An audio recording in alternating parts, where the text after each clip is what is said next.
L'info écho avec Capital. Le chiffre du jour 26, c'est le nombre de rafales qu'a prévu de livrer Dassault en 2019. Lors de la présentation de ses résultats annuels jeudi, le groupe a également annoncé qu'il en avait remis 12 en 2018 et 9 en 2017. Pour l'année 2019, Dassault n'a pas perdu de temps et a livré un premier Rafale au Qatar le 6 février. Après l'été, ce sera le tour de l'Inde qui a signé un accord d'achat en août 2016 pour un montant proche de 7,8 milliards d'euros. À la clé, pas moins de 36 avions de combat auxquels il faut ajouter les 36 autres du contrat qatari et un dernier pour l'Égypte.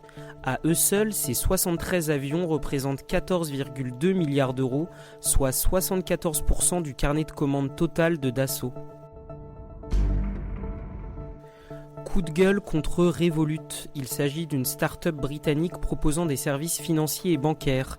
Un comble, elle est souvent félicitée pour sa croissance et ses 10 000 ouvertures de comptes par jour. Mais voilà, Wired, un média spécialisé dans les nouvelles technologies, vient de publier une enquête qui dévoile sa face sombre.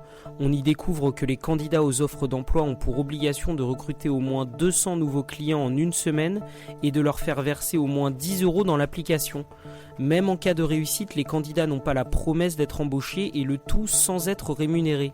Ainsi, l'entreprise s'assure d'enrôler ses nouveaux clients à chaque session de recrutement. L'info pratique Capital, on l'entend partout, c'est le moment de concrétiser votre projet immobilier car les taux sont encore historiquement bas. Par exemple, sur 20 ans, vous pouvez bénéficier de taux entre 1,25 et 1,60%, comme nous le confirme Cécile Roquelaure, directrice communication et études pour le courtier Empruntis. Dans une interview vidéo que vous pouvez consulter sur capital.fr, elle nous livre ses conseils pour convaincre un banquier malgré un petit revenu ou un apport inexistant. Le premier, mettre les banques en concurrence et ne pas s'arrêter à son établissement habituel.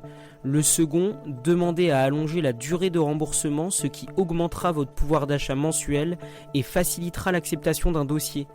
Pour les autres astuces, rendez-vous sur capital.fr. On termine avec la retraite. À partir du 4 mars, le Haut Commissariat à la réforme des retraites s'attaque aux régimes spéciaux, comme ceux de la SNCF, de la RATP ou encore de la Banque de France. Dans un document de travail remis aux partenaires sociaux que s'est procuré Capital, on devine entre les lignes que certains pourraient conserver un départ à la retraite avant 62 ans. Même dans le cadre du futur régime universel, le Haut Commissariat semble favorable au départ précoce de certains. Cependant, les critères restent encore à définir. Les précisions ne devraient pas être dévoilées avant les élections européennes du 26 mai prochain. C'était l'Info Écho avec Capital.